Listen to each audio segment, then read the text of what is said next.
वट सावित्री व्रत कथा 2022।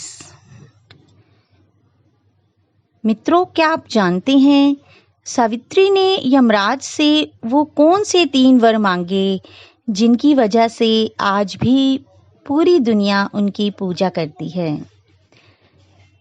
आइए जानते हैं।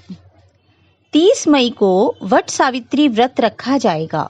इस व्रत का सुहागिन महिलाओं के लिए बड़ा विशेष महत्व होता है। धर्म ग्रंथों के अनुसार सावित्री यमराज से अपने पति सत्यवान के प्राण ले आई थी। मान्यता है कि इस व्रत को रखने के महिलाओं का सौभाग्य अखंड रहता है। इस दिन सत्यवान सावित्री की कथा सुनने का बड़ा महत्व है। हालांकि अधिकतर लोग सत्यवान सावित्री की कथा जानते हैं, लेकिन क्या आप जानते हैं कि सावित्री ने यमराज से वो कौन से 3 वर मांगे थे? इन 3 वर के कारण ही यमराज ने सत्यवान के प्राण लौटाए थे। जब यमराज ने सत्यवान के प्राण लेकर यमलोक जा रहे थे, तो सावित्री उनके पीछे पीछे चलने लगी।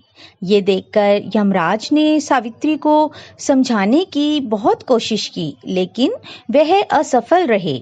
सावित्री का अपने पति के प्रति प्रेम और समर्पण देखकर यमराज ने कहा, हे देवी, तुम मुझे कोई भी वरदान मांग लो, लेकिन तुम यहाँ से लौट जाओ। तब सावित्री ने यमराज से यह 3 वरदान मांगे। पहला, सावित्री ने कहा कि मेरे सास ससुर वनवासी हैं और अंधे हैं, इसीलिए आप उनकी आंखों की रोशनी लौटा दीजिए, जिससे वह दोबारा इस संसार को देख सकें।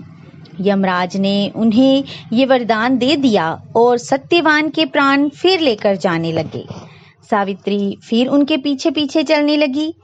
तब यमराज ने कहा कि देवी, आप लौट जाइए, इस मार्ग पर कोई भी मनुष्य नहीं चल सकता।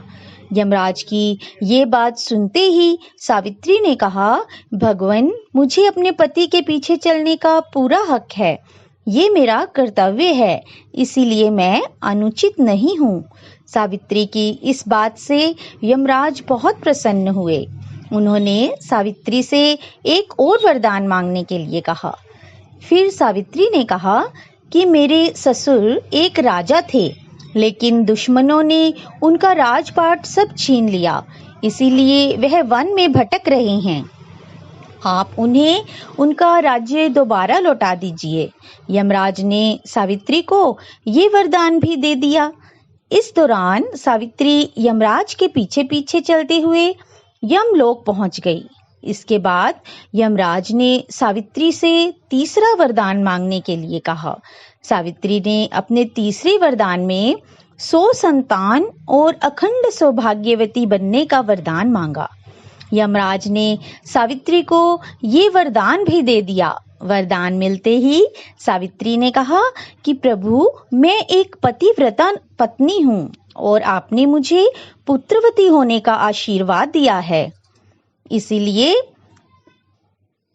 लेकिन आप तो मेरे पति को अपने साथ लेकर जा रहे हैं, आपका ये वरदान कैसे पूरा होगा? सावित्री की इस बात से प्रभावित होकर यमराज ने सत्यवान के प्राण लौटा दिए और यमलोक चले गए और सावित्री वापस वहीं आ गई जहां सत्यवान का मृत शरीर पड़ा था। यमराज के वरदान के अनुसार सत्यवान फिर जीवित खड़े हो गए। तो यह थी सावित्री के जप और तप की महिमा। अगर आपको यह कथा अच्छी लगी हो तो आप मेरे चैनल को सब्सक्राइब कीजिए, लाइक और शेयर कीजिए। धन्यवाद।